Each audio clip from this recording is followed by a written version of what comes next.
Well, welcome everyone to this webinar series organized by the Alliance for Child Protection and Humanitarian Action. I'm Joanna Wedge and I work as the Implementation and Capacity Development Advisor for the Child Protection Minimum Standards Working Group. The aim of the webinar series is for child protection practitioners to improve their ability to build staff and partners' capacity to implement the minimum standards. Today's session looks at engaging the humanitarian learner. For some of you, it will be a refresher. For others of you, it might be new material. This topic stems from a session that we do on adult learning in each of the Alliance's global TOTs. Unfortunately, not everybody can go to those events, so we wanted to record it so the learning could be shared. Excuse me, my frog in my throat. Unfortunately, not everyone can go to these TOTs, so we wanted to record this session and make sure that the learning could be shared more widely. But we also wanted to unpack the topic and add some new perspectives and stimulate thinking about our adult learners, child protection practitioners who do very difficult and sensitive individual and community level work in complex, dangerous, and often difficult circumstances that are the reality of humanitarian crises. So with no further ado, I would like to introduce our speakers, Anita Shankar and Ilya Yasevich, who co-run the Global Trauma Project. Ilya is a marriage and family therapist who specialized in working with children, families, and communities impacted by trauma for the last 2 decades. She has extensive experience working within various contexts such as child protection, supportive housing, mental health, juvenile justice, and education systems. Anita specializes in using popular education to promote social justice, particularly within the fields of public health, trauma healing, and youth development. She's a former trainer for Red R, which many of you may know. Together, they've developed and used the Trauma-Informed Community Empowerment Framework, or the TICE framework, which is a foundation for supporting frontline local providers to identify and develop culturally relevant healing. Between them, they've worked in Eastern and Western Africa, Asia, and the United States. So welcome, Anita and Ilya. Thank you. We're happy to be here. Thank you so much. It's lovely to have you. We're delighted that you're both presenting this topic during the webinar series. You're joining us from Kenya, I think, where you're both based, yes? Correct, yes. And in our preparatory discussions, we covered a lot of ground, and I found it so very interesting, the different approaches you have to the work you do with communities and frontline service providers and staff and so on. So can you start by telling us what people can hope to get out of today's session? Super. So this is one of the only slides that I'm going to kind of read a little bit, but just because I just want to make sure that we have an idea about what we're going to try to talk about and cover today. And hopefully by the end of the hour, these are the things that you should come away with. So one is to understand more about kind of the adult learning process and how adults learn best. Second is to understand how the learning process can be affected by ongoing stress, or what we'll call compounded stress. We are hoping that people will be able to define and understand terms such as compounded stress, self-regulation, and things having to do with the thinking brain and the survival brain. Next is that we hope that people will be learning about the core elements to focus on when training, mentoring, or supporting teams in humanitarian settings. And also, hopefully by the end, you will have been able to identify a variety of interactive and participatory learning methods to use in different trainings. And we're fortunate that we're able to build off some of the previous webinars in the series, in particular the case studies webinar and the learning and development strategies webinar. We'll refer to some of those concepts in those previous webinars, which you can, of course, always go back and listen to. So Ilya and I actually met at a training. I am someone who loves to learn and particularly loves in-person trainings. So I was giddy with excitement at the opportunity to attend a 2-day training sponsored by a very well-known international training organization. I was so excited. I arrived early, I had my pen and my paper, and I settled into my chair, which looked something like this. But little did I realize that I would spend those next 2 days stuck to that chair. Although I was interested in the topic, I found the process of the training painful, literally. For 2 days, the presenter read his PowerPoint slides, and there was only one time in the training for about 10 minutes that we were out of the chair. So by the end of the training, my body was sore and my mind was numbed. I was definitely disengaged, which was not ideal.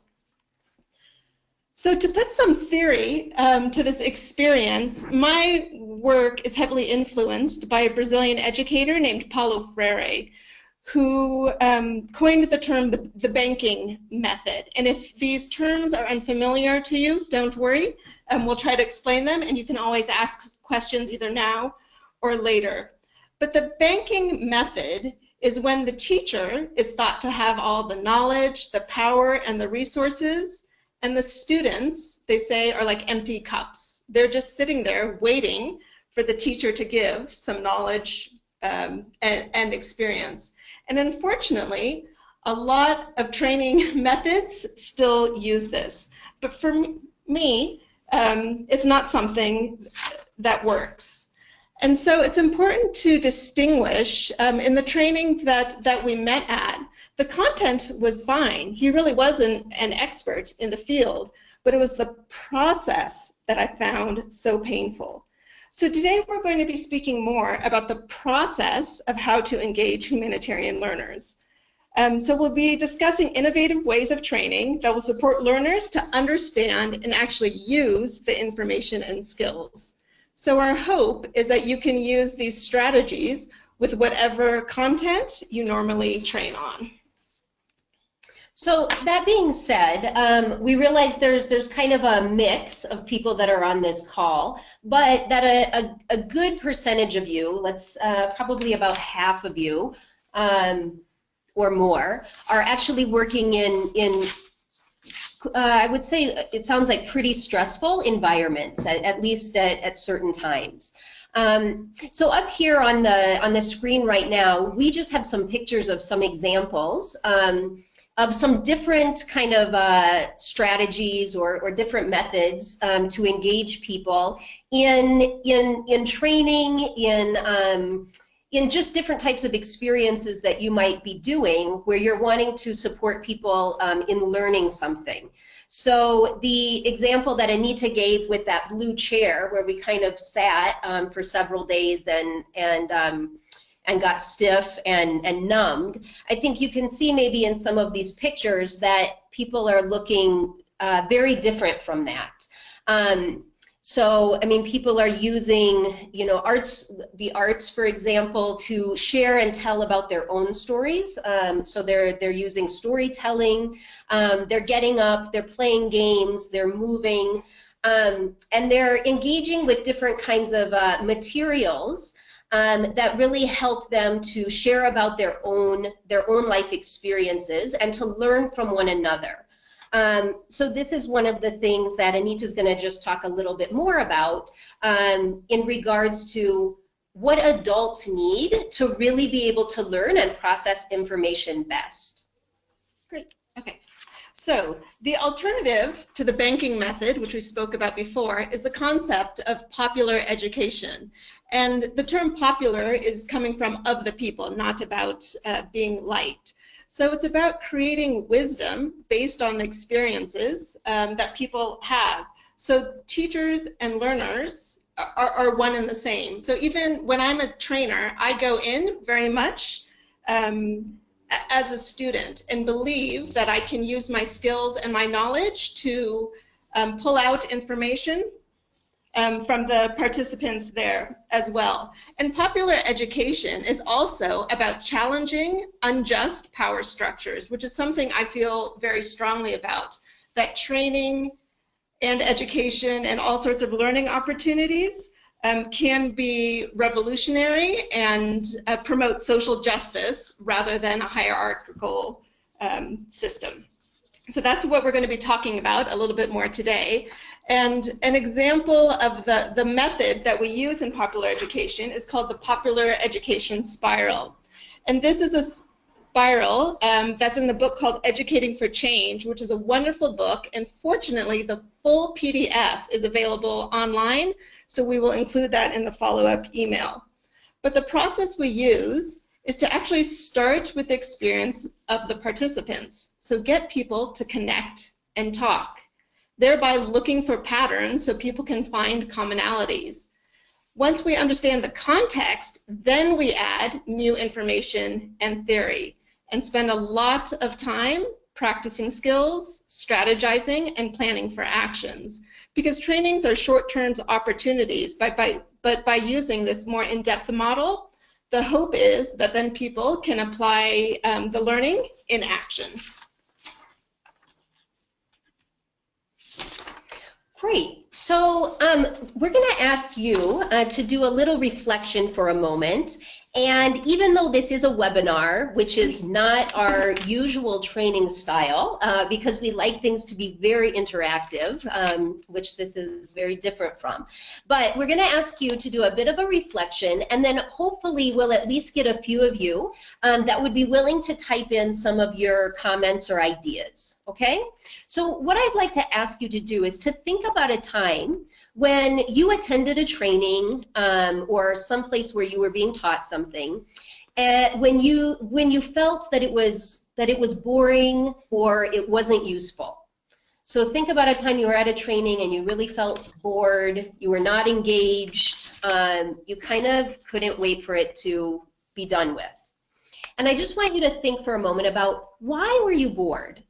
What was happening there that made you to not feel really interested and excited and energized? What did the instructor do or not do that made you feel disengaged? And to think about, were you able to remember the things that you learned, and could you then go away and really apply it and utilize it well? Or how was that for you? So first of all, before we go on to the second question, I'd like to see if some people would be willing to just give us just a couple just brief statements about that. Could some of you just type in some comments about, why did you feel bored? What was going on that made the training or the experience kind of disengaging for you? Can we see if we can get any comments? And Joanna, will we see these comments as well, or just you? I believe it's just me. You might be able to see them under questions. The other option is for people to raise hands. This was in the waiting room for those of you who came online a little bit early. This first question at least was in the waiting room. Maybe you've had a chance to think about it. We'd love to have your thoughts.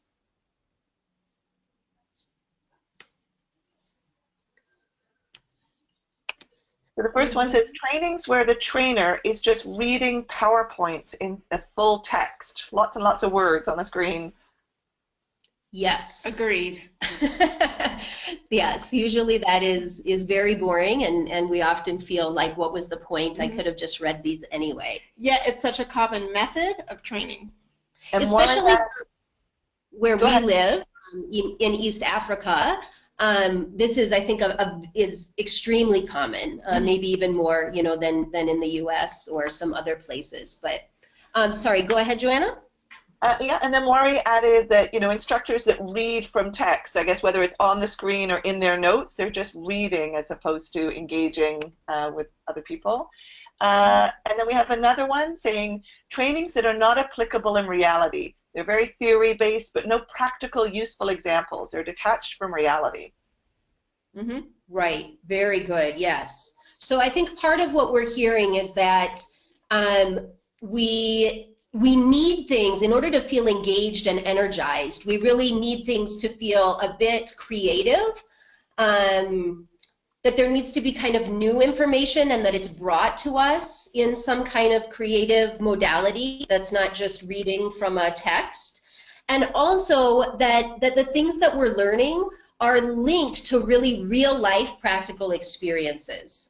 So it's not just some theory floating around, but that it directly ties to our actual experience.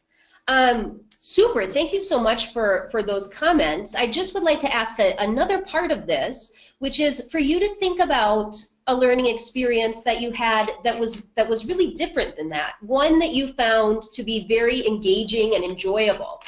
And where you really felt like, wow, I learned so much. This was a fantastic experience. And just to think again for a moment, what were the things that kept you engaged? What was it about the process that made it so enjoyable? And again, if we could just get a few comments from you. I'm guessing it will be some of the things that we've already identified. One being that that maybe the content was really brought to life with real practical, real life examples and experiences. But let's just see if we can get a couple other responses from people about what makes a training or a learning environment really fantastic. Well, we have one great one here from Juanes, I think it is, saying a charismatic trainer that knows the reality and has a sense of humor. Oh, yes. Great. Humor. Fabulous. Good. So not dry. Somebody that can, yeah, keep people really engaged and laughing and kind of on their toes. That's good, and that's something that I think we'll relate to throughout the training today. Mm-hmm. Any others, Joanna? Yeah, Maury said that enjoying training with storytelling and practical examples, and then Katie had, if I could just use the inverse of what she wrote, she was talking about language, someone who doesn't use a lot of jargon and complicated things, so it's accessible to us as the attendees. Great. Thank you.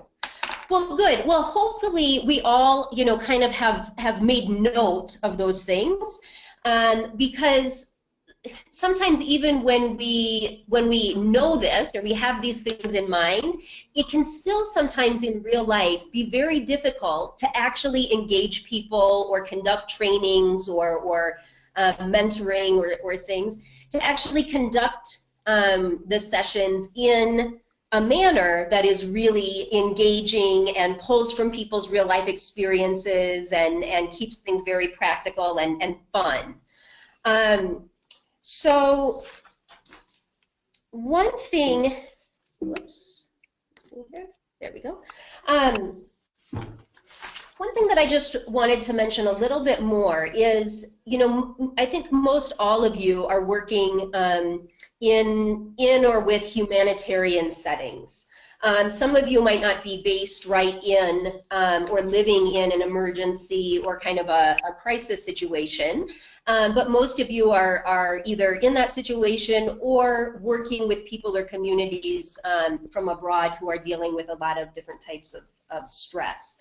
So when we think about kind of the humanitarian settings, we're thinking about environments and situations where there really is a lot of stress. A lot of times there's sometimes a lack of different types of resources. There's multiple priorities that are kind of pulling people in different directions. And especially for those of you that are working in child protection and dealing with children and families who sometimes are in even life-threatening kinds of situations or very insecure or unsafe situations, it really kind of can heighten the sense of urgency and the stress level that not only that the people that you're working with face, but also the stress level within us as workers, right? So it's almost like there's two levels of this kind of like stress that we might deal with. One is the people that we're working with. It could be the community members, or it could be the staff members that we're working with are probably, you know, affected by various levels of stress. And then also we ourselves can get affected by these things as well. And we're going to talk a little bit today about how that stress can affect the learning process. So I just want to talk for a minute about this kind of idea of what we call compounded stress. So if you can see the screen here where there's these pictures of a woman who's carrying a bunch of firewood. Usually I would like to ask you guys for more description and ideas about what you see happening here, but because of this format, I'll just go ahead and talk a bit. So I think, at the beginning, the first image, maybe you can see that, this woman is carrying, a bundle of firewood. And, if we can relate this firewood to kind of just normal stress in our lives, we could think that, stress is just a part of normal life. I mean, pretty much everyone living in the world has some amount of kind of stress or challenges or responsibilities that we have to carry on a daily basis. So, on one hand, that's very normal, and some of that stress can even be positive and can even propel us and forward and motivate us to do things. But then, as we keep moving forward to the right, we see that maybe for this lady, the bundle of firewood increases. So the level of stress that she's carrying, it becomes more and more of a burden, to the point to where by the third image, she's carrying so much and she hasn't been able to remove any, right? So she hasn't removed any and more has been added, and it gets to the point now by the last image to where she actually has collapsed. And it may be that there's just one final little stick, one final little piece of stress that has been put on there. Where I'm from, we use the term kind of the straw that broke the camel's back, where just this one little piece of straw can be the turning point to where now it's too much, it's become too much. And so the point of this, I think, is that we all have a certain level of stress. We all are affected by it. Sometimes it can even motivate us further in a good way. But if these stressful things keep accumulating without us having some way of releasing them or removing them, that it will build up, and we will get to the point of becoming affected. Right? And the other thing related to the stress that I could also mention, in particular because many of you are working in humanitarian settings, sometimes where there is natural disaster or actual different types of insecurities. This could also have to do with lack of food or lack of safe or stable housing or medical care. It could also have to do with conflict and violence, war, or ongoing different types of abuse, gender-based violence or child abuse that may occur. So, so these things are kind of, maybe a certain type of stress, which actually, can become quite traumatic for people. So I want to take us through for a moment to actually think about the effects that these types of stressful or maybe even traumatic experiences could have on our brain. I'm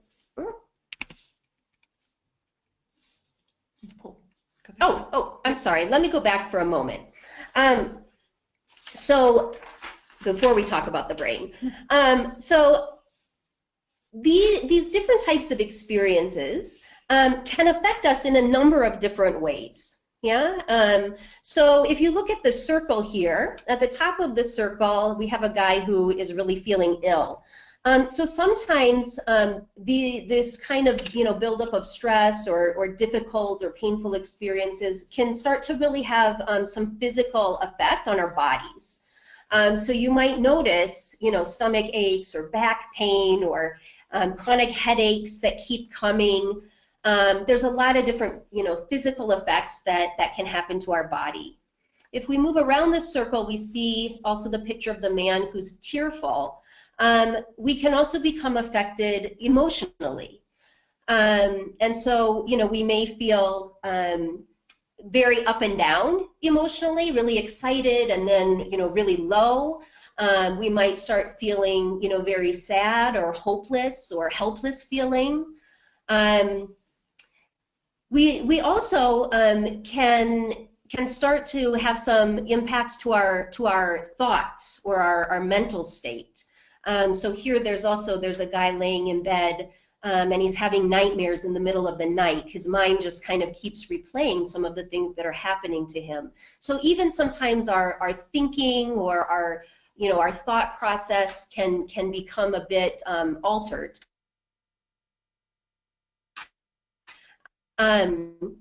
The next thing could also have to do with our behaviors, where some actions or behaviors we might start to even behave differently, and also sometimes our sense of spirituality can also become affected. And lastly, we also might talk about our relationships.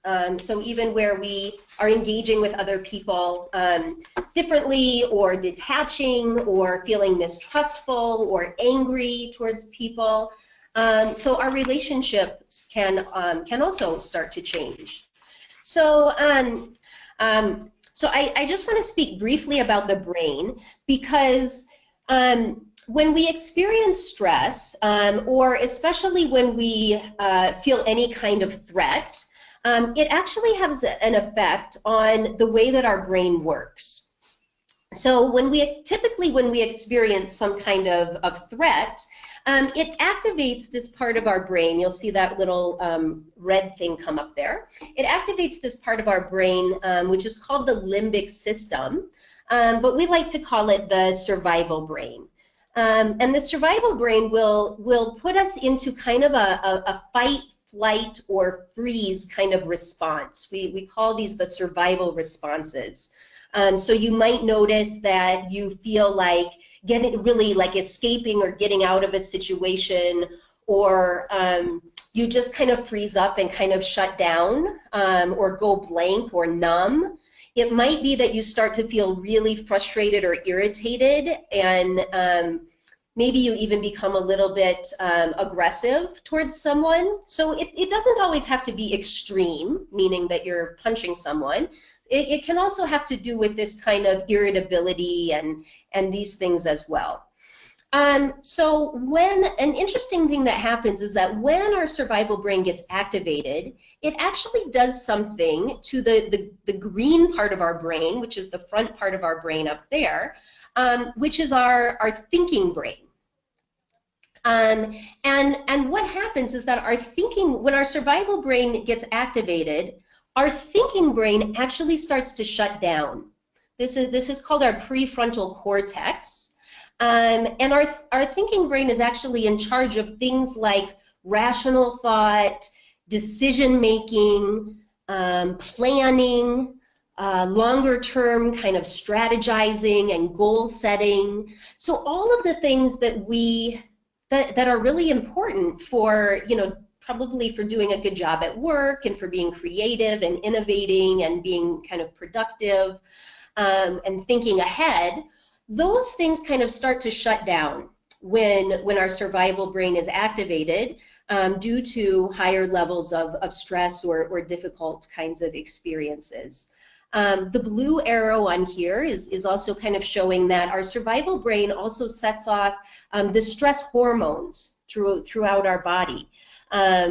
These are things like adrenaline and cortisol, and these stress hormones, actually have an effect on us physically and on our brain functioning.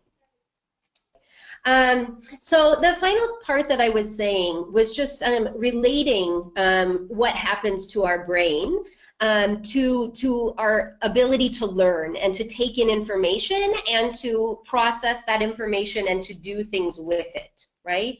So basically, when we become more stressed or we have a lot of challenges that we're dealing with, again, that survival brain starts to activate more and more. And as it does, our thinking brain kind of starts to shut down more and more. So that's really important, I think, for any of us that are working especially working in humanitarian settings and working with things having to deal with insecurity and abuse like we do in child protection, right?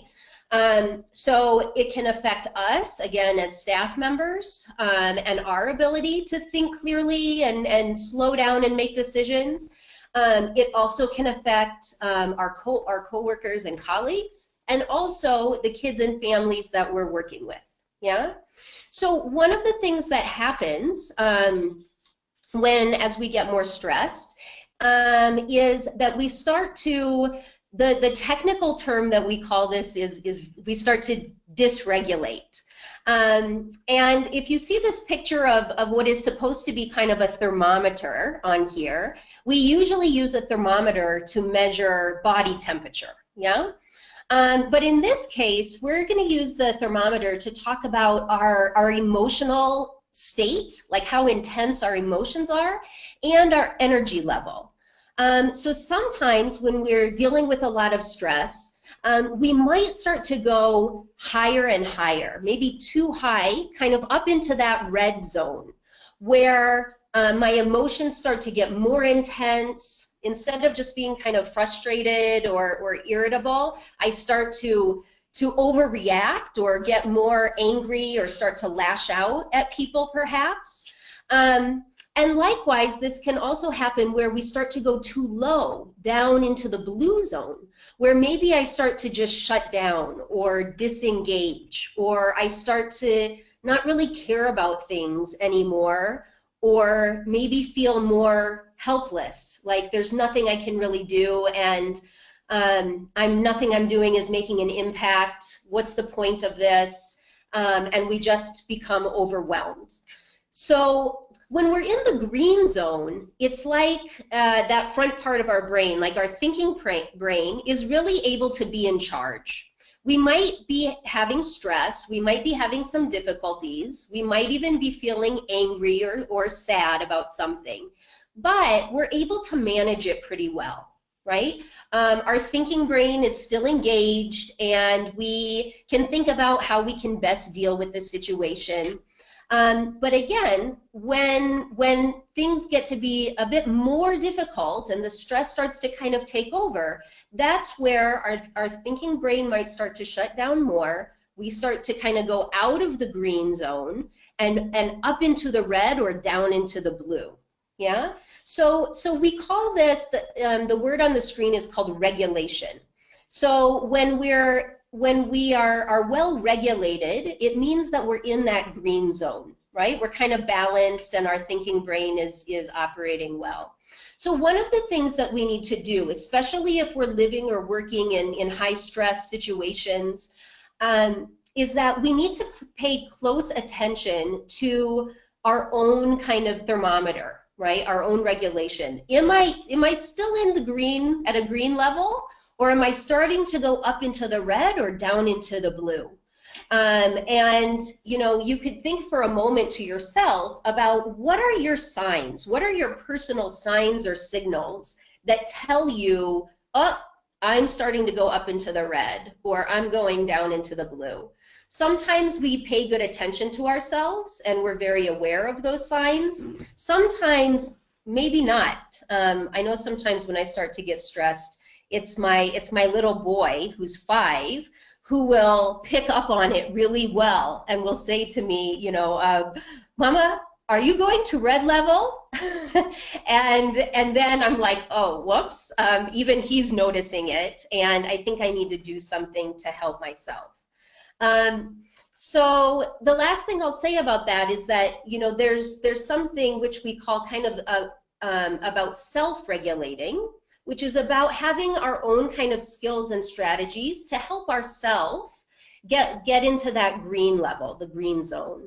And sometimes we might need to actually provide some help or support to other people who might be going up into the red or into the blue, and that's called co-regulation, where I might kind of, you know, I'm in the green myself, but Anita's starting to get really stressed and she's getting all flustered and going into the red. And so I may do some things to try and help support her in kind of calming back down and getting into a good place. All right. So one of the things that you may keep in mind, both for yourself personally and also as you're doing your work, especially if you're providing, if you're doing training or mentoring or providing supervision to other people, staff or community members, are there different things that you can build in to the way that you're working that can help to help support people in being in that green zone?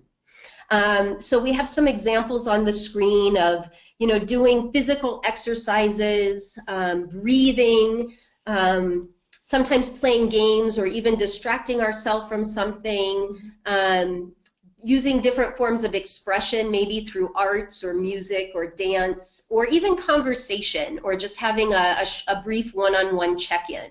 It might even be something like getting a cup of tea and taking a 5-minute break or a step outside that can just help to re-regulate a bit, so that then we can continue in our work in a clearer, more thoughtful way. And these pictures make it look like our trainings are all fun and games, and I believe they are joyful, but we're very intentional about the activities we use, and we always link them to the learning objectives. And we'll talk about this more.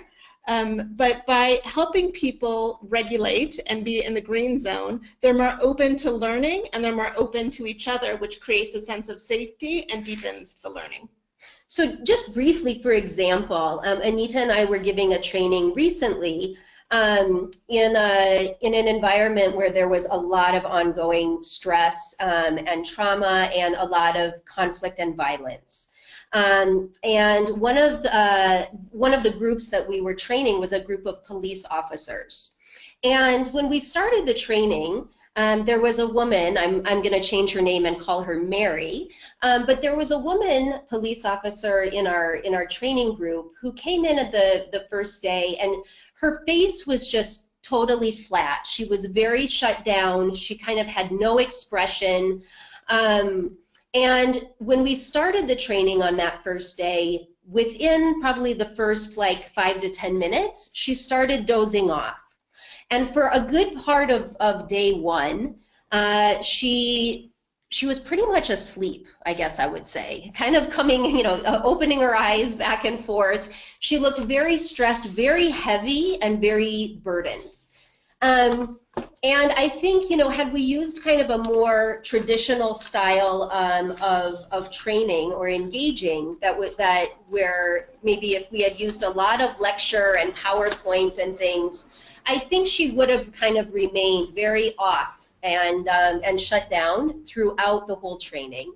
But in this case, we did a lot of interactive kind of activities, a lot of things where people were up and moving around and participating.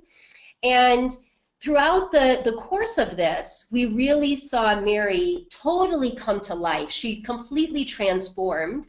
And by the end of this training, she was one of our most vocal people who was actually leading activities, sharing a lot about her own personal and professional experiences, and was really starting to provide leadership amongst the other participants. So it's just an example of how integrating some of these things can really change the way that people are learning and taking in information, especially when there's a lot of stress going on. The other thing that I want to mention, it has to do with our own self-care.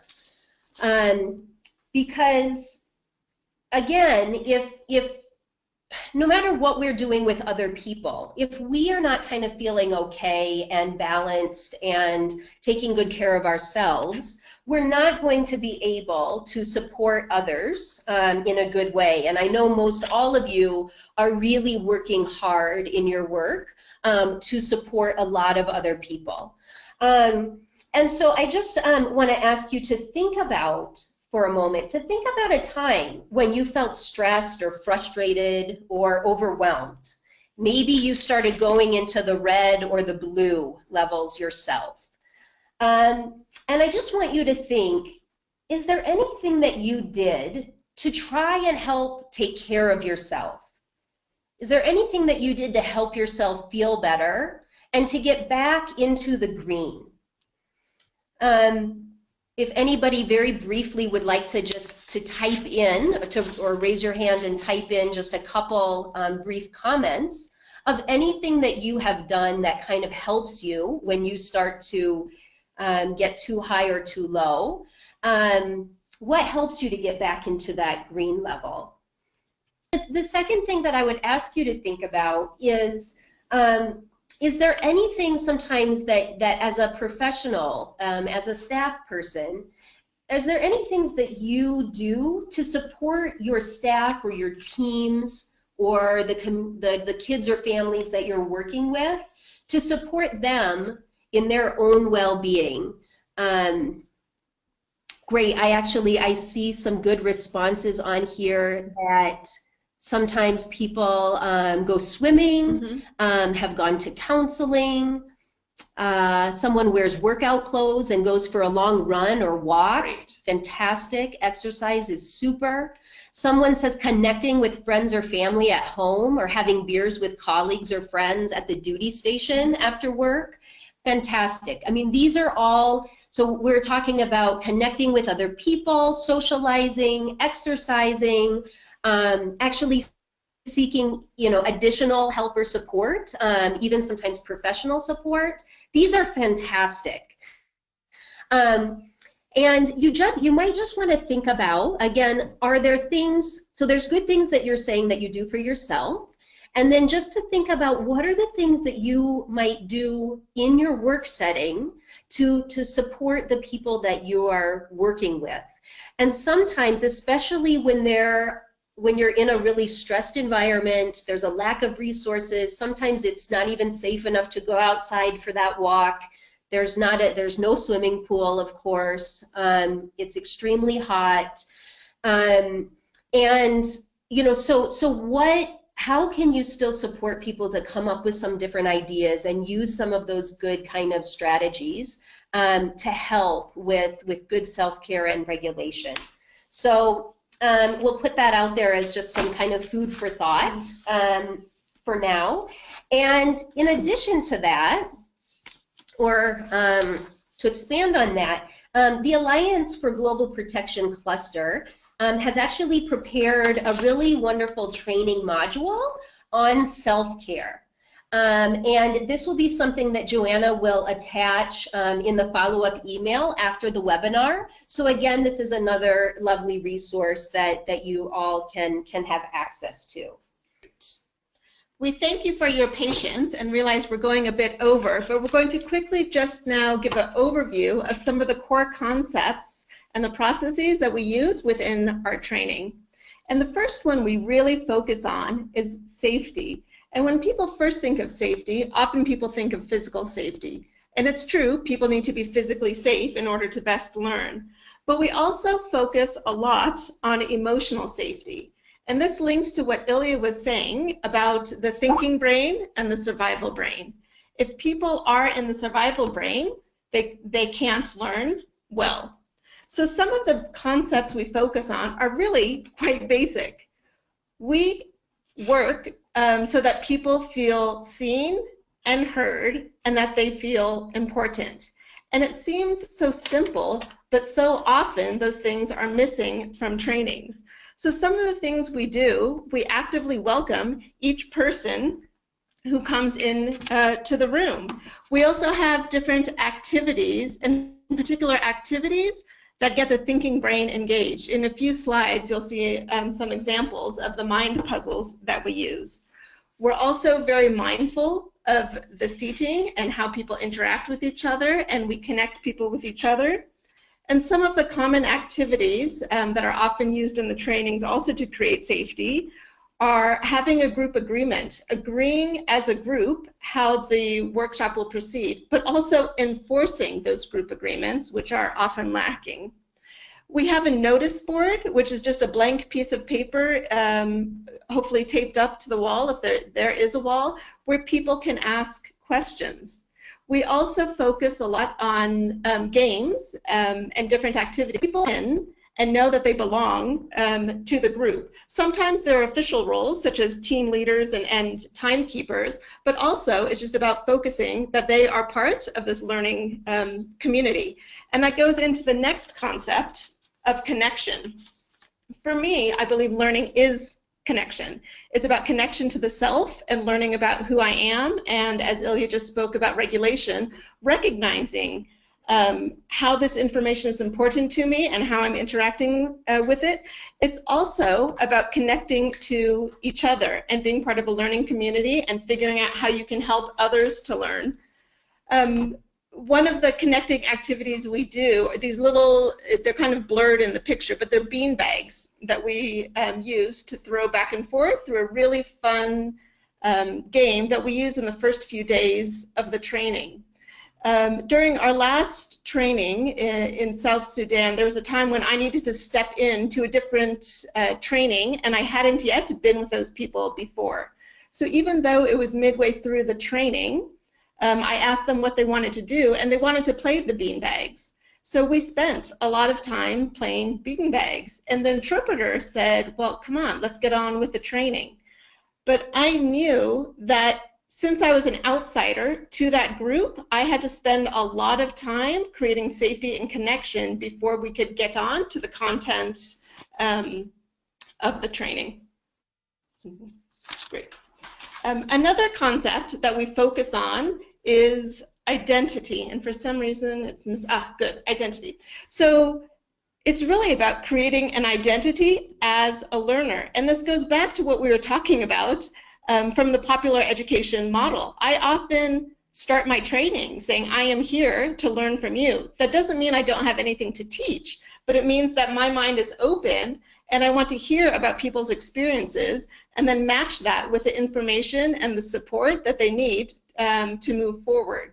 So in the top left picture, you can see there are colored pieces of paper, which is called tanagrams, and it's a Chinese puzzle, and we often use that as a welcome activity. And then on the right-hand side, it's also a bit hard to see, but they're toothpicks. So there are a lot of mind puzzles that people can use. And once again, this is about engaging the thinking brain. So helping people shift from that chaotic environment that they may have had a stressful morning, or maybe they have lots of stuff to do at work, and trying to find that calm amidst the chaos, switching them to the thinking brain so that they can learn better and use the information. I just want to give a brief example here, because I think for those of you that are working in child protection, one of the things I think that we see quite often is that people start to, because of the amount of kind of stress and challenges that people are dealing with, that people might start to really view themselves and see themselves as victims or as helpless, or there's nothing I can really do to change my circumstances or to really make things better, and start to feel like I need other people to solve the problem for me. So sometimes that starts to become almost like kind of part of the feeling of identity. It becomes part of like who I am. I am somebody that is not really valued. I'm not really, I don't really have a lot of worth. I'm not seen as powerful, or that I can really make a difference. And so that's one of the things that we have to kind of work with and gently kind of challenge and support a transformation around. I was working once with a young woman who was about 20 years old. I'll call her Sarah.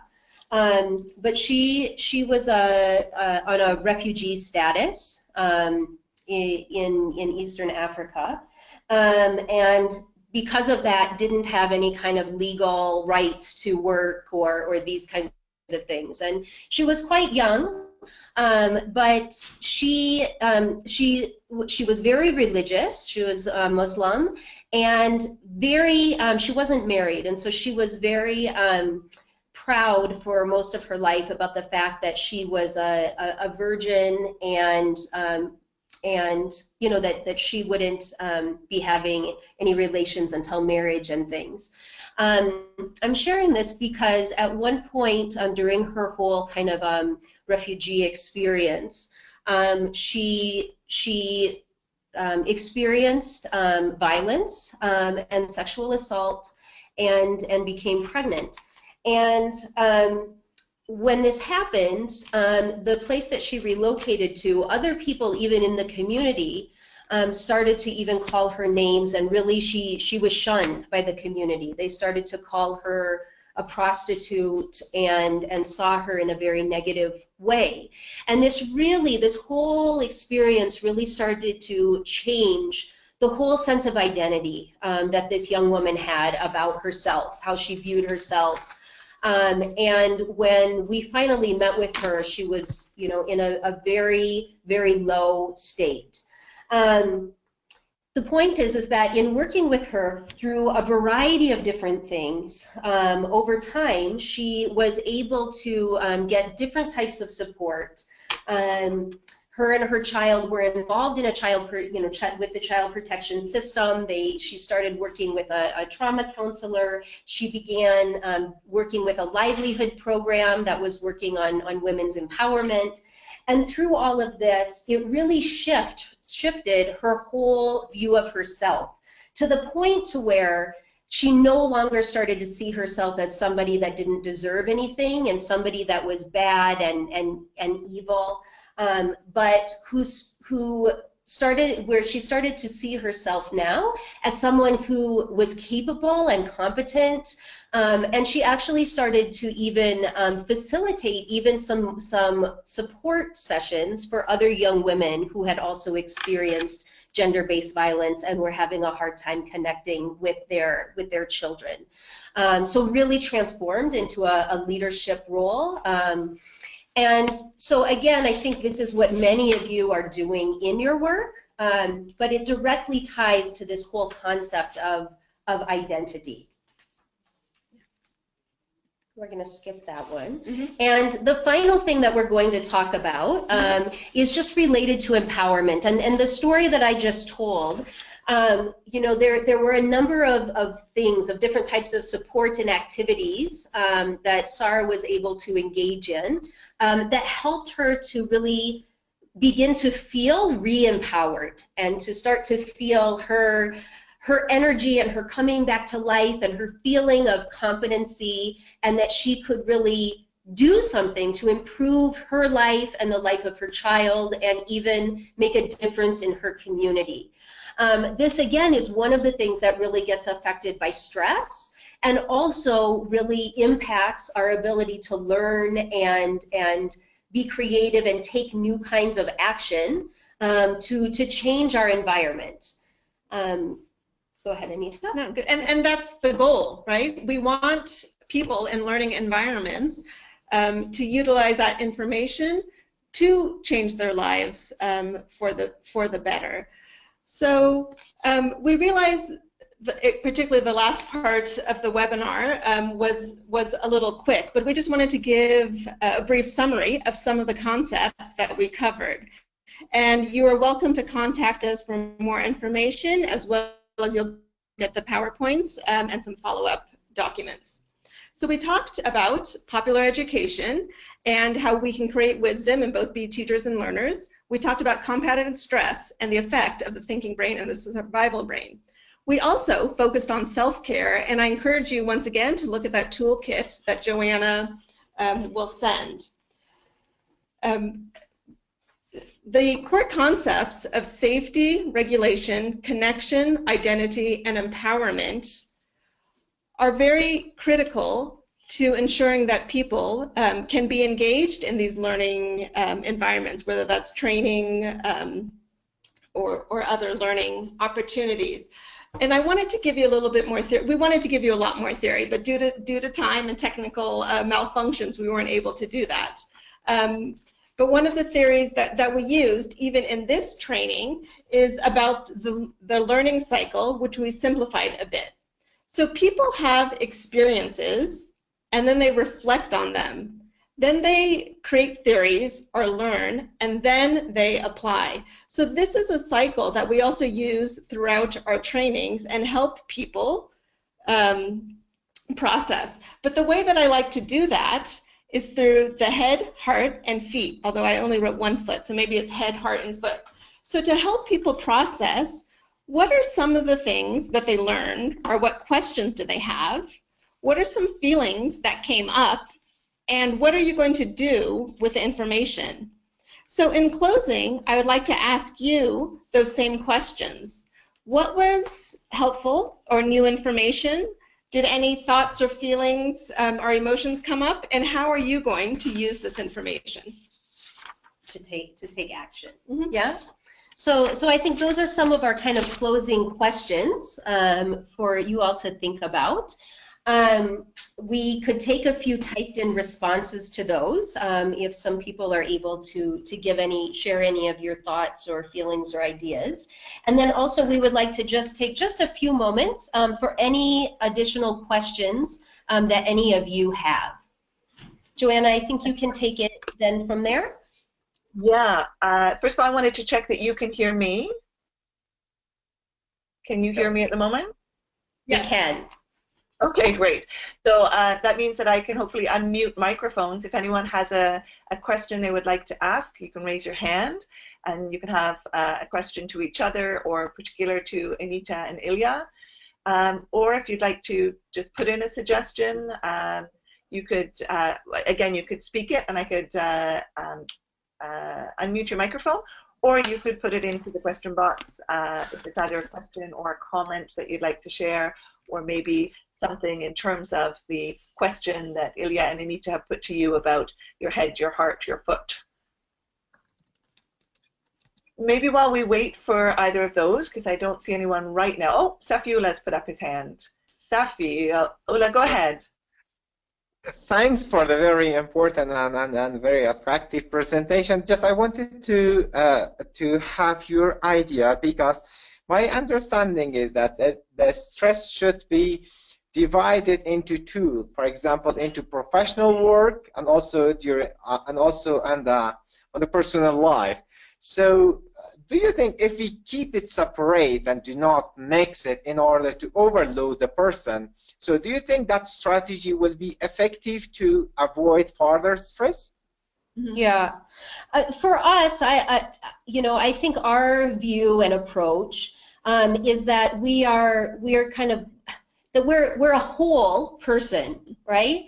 So although we all have kind of our personal life and then we have our professional life, the stress that we experience can really affect any aspect of ourself, right? So I think any of us can think about any time that we might have had some significant personal stress going on, that there's probably a lot of ways in which that has carried over into some of our work, or into our interactions with people, for example. I know that has been the case for myself. And so I think, in our work, we usually try to acknowledge that we are not just totally fragmented, compartmentalized people, but that we are whole people who have all these different kinds of roles and experiences in our life. And they're not, just totally separate from one another. So I would say that in our experience, it tends to be more helpful, to really think about within my life, as a whole, both my personal life, my professional life, and within the different roles that I carry. How am I doing? How am I feeling? Am I feeling joyful and competent and empowered and creative, or am I feeling stressed and depleted and frustrated? And what are the things that I need to help myself? And likewise, what are the things that the people that I'm working with, what are things that they might need to receive better support? Do you want to add anything? No. No, I think that, I hope that answers some of your question. So there's a couple more comments. One maybe related to what you've just said. Maury says that emotional safety is still a concept that is yet to be picked up on in my part of the world. So often we don't think about its importance in our work, perhaps because we've been conditioned in our learning or intake of information. Yeah, and then sorry. Oops, I was just going to comment briefly on that, Joanna, that I think we find that a lot as well. Anita and I do in our work, where, like she said, a lot of times we're really focused on physical safety. But, you know, for one, sometimes we are working in environments where physical, like total physical safety is just not even a possibility or reality, right? It's just not the case right now, unfortunately. And so we have to figure out how to create as much of a feeling of security as possible, even when the external environment might not actually be completely safe.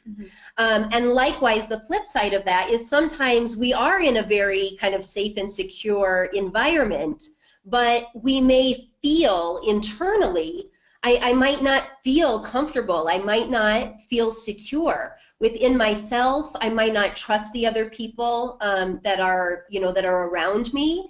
And so even though, you know, it looks like everything should feel okay, but for various reasons, I might not feel that inside myself. And so I think that that's something that we have to really be paying attention to, both in ourselves and also, again, in the kids and families that we're supporting.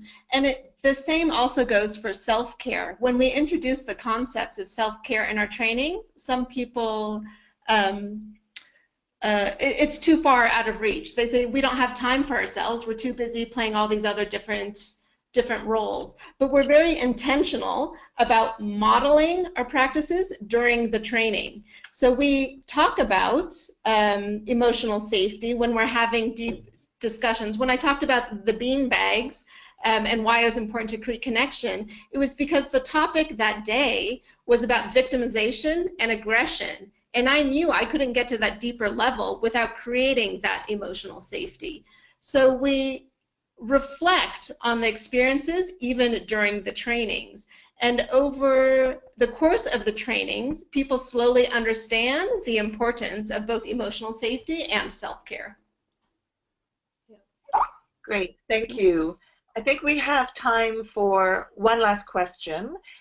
Karen raised the issue of what about challenges and tips for overcoming challenges when training people of different cultures who may be stressed. And I'd like to take this back in particular to your idea of emotional regulation. You know, working cross-culturally, how people show their emotions is different, and therefore a bit of a challenge maybe if we're coming from outside that community. Yeah. So I think, you know, and Anita and I have, and I think probably most of you on the call, you know, are working in very much cross-culturally, and in a lot of different environments with people from a variety of different backgrounds and values and religions and ages and everything. So I think, you know, there are some important things to maybe keep in mind, or that we try to keep in mind. One of those is about trying not to make a whole lot of assumptions. So, like, trying not to assume what people's experiences are, or what people are good at or not good at, or what they find stressful, or but to really ask and ask a lot, and allow time and space for people to really give their ideas and share their experiences and their thoughts and feelings.